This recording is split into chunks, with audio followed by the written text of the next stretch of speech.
Kembali kita ingatkan sejarah kolonialisasi. Mengapa dilakukan? Jawabannya hanya satu, Lebensraum. Ini hanya istilah dari bahasa Jerman dan bangsa Jerman di periode 1890 hingga 1940 yang mencerminkan sejarah kolonialisasi sejak zaman Macedonia, Romawi hingga kolonialisasi Eropa ke seluruh dunia. Semuanya sama, Lebensraum. Lebensraum terjemahannya adalah living space atau wilayah hidup, tempat tinggal dan segala kebutuhannya. Kita meneok nation interest banyak negara dunia saat ini, misalnya Tiongkok. Untuk menghidupi 1,4 miliar penduduknya, Tiongkok harus melakukan kolonialisasi. Namun Tiongkok menggunakan kolonialisasi 5.0. 5.0 kalau pakai terminologi di Akademi Militer, yaitu menggunakan economic approach dan soft power. Tidak mencaplok alam militer, namun mengambil kemanfaatan sumber daya sebuah negara. Amerika juga sama, mengkolonialisasi bangsa dan negara lain demi menghidupi 350 juta penduduknya. Misalnya di Jazirah Arab, dikuasainya di negara-negara Asia Barat lainnya dan semua wilayah yang memiliki unsur fosil oil seperti di negara Myanmar, Indonesia, Venezuela, Nigeria. Mana saja yang ada fosil oil, Amerika masuk mengendalikan dengan hard power, dengan tekanan premanisme. Itulah mengapa kalau kesadaran bernegaranya rendah, sebuah negara yang pimpinannya lemah, negara tersebut memiliki sumber daya alam yang besar, maka kepastiannya yang bisa terjadi adalah takluk oleh Tiongkok atau ditaklukkan oleh Amerika. Bahkan ada yang takluk kepada keduanya. Intinya pastinya sumber daya alamnya yang disikat. Miskin nantinya seperti Nauru,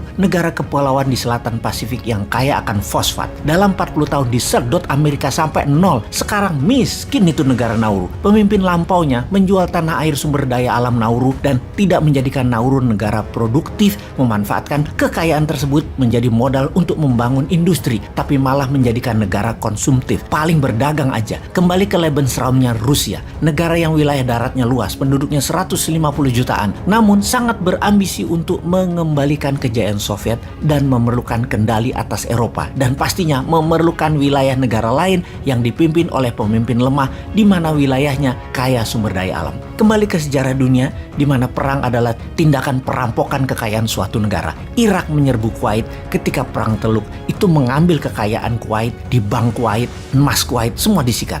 Amerika menyerbu Irak, mengambil kekayaan Kuwait yang Irak rampok, dibawa ke Amerika. Juga sewaktu peristiwa di Libya, di Benghazi, itu perampokan kekayaannya Gaddafi, dibawa ke Amerika. Ada juga masanya Nazi, serbu Belanda, ambil cadangan emas Belanda dari rampokan kekayaan Nusantara. Lalu di tahun 1945 Amerika ambil emas rampokan Nazi asal Belanda tersebut ke Amerika. Intinya semuanya adalah bajingan, kampret, dan semuanya jahat. Inilah mengapa Ukraina penting. Ukraina mau masuk NATO dan negara NATO, Inggris dan Amerika horny banget ambil kendali negara Ukraina yang kaya sumber daya alamnya. Makanya Rusia berang, Ukraina mau masuk NATO tersebut. Mending dianeksasi sekalian karena bagian dari impian lama Putin. Rusia adalah Soviet baru. Pertanyaan berikutnya, emang Ukraina punya apa sih?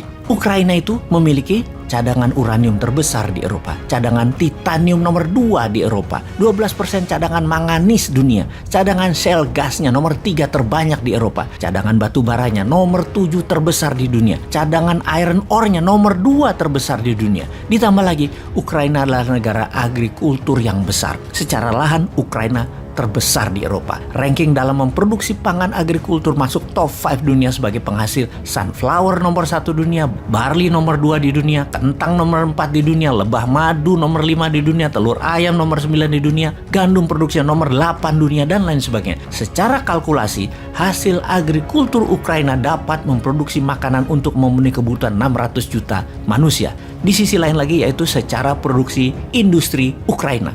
Nomor 3 dunia produksi dan pengekspor besi. Nomor 2 terbesar di Eropa dan nomor 4 terbesar di dunia menyalur gas melalui pipa. Nomor 1 di Eropa penghasil amonia. Nomor 4 dunia penghasil turbin nuklir. Nomor 4 dunia penghasil peluncur roket. Nomor 9 dunia penghasil peralatan perang, penghasil titanium, tanah lempung, ore, dan konsentrat. Semuanya top 5 produser dunia. Kembali ke Lebensraum. Rusia bukan hanya menganggap Ukraina adalah satu rumpun, satu bangsa, satu sejarah seperti satu Nusantaranya di ASEAN, Indonesia. Tetapi demi hajat hidup, Rusia menyerang Ukraina, kemudian akan memasang presiden boneka pemimpin Kiev yang pro-Rusia, dapat dipastikan itu semua segera akan terjadi. Di Indonesia imbasnya bagaimana?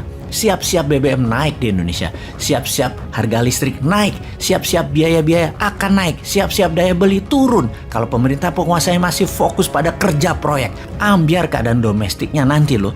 Semua ini kita nanya, pada kerja apa dikerjain sih?